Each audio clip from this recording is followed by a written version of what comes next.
PlayerUnknown's Battlegrounds is the hot topic in PC gaming circles at the minute. It's a massive deathmatch that sees you trying to be the last person surviving on an island full of other human-controlled avatars. So it's hardly surprising to see the formula being lifted wholesale for a mobile game. And that's exactly what Rules of Survival does. It's a massive multiplayer battle, it's set on an island, and you're dropped into the game wearing a vest and some trousers. But does it manage to capture the formula that's been so successful on PC, and that Microsoft hopes is going to do so well for it in the future? Well, not really. The first thing you're going to notice about the game is how badly translated it is. Almost every text box that pops up feels like it's been threaded through Google Translate about 8 times before it's got to your face. The whole thing feels sluggish as well.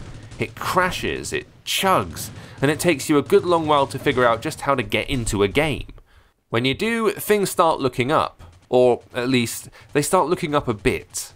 After all, this is a third-person shooter dropped directly onto mobile, so if you don't like your screen covered in virtual buttons, it's likely to set you frothing at the mouth. There's a good deal of problems with the actual gameplay too. The moving is awkward, the shooting is awkward, and if you're playing on a device with a small screen, then frankly, everything is pretty awkward. But it's not all bad. At times the game does manage to capture the tension inherent to the format.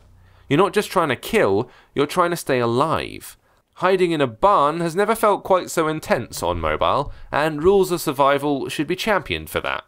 Then you'll get shot in the back of the head, and instead of returning fire, you'll just sort of jump up and down on the spot. And then when you die, the game will probably just crash, and you won't get any of the rewards you earned. So, is Rules of Survival worth your time? Well, it's a pretty hard sell. It's fudgy and broken when it needs to be smooth and intuitive, and that translation is enough to put anyone off about 10 seconds into reading. But if you really want to play PlayerUnknown's Battlegrounds on mobile, well, you might be able to look past all that.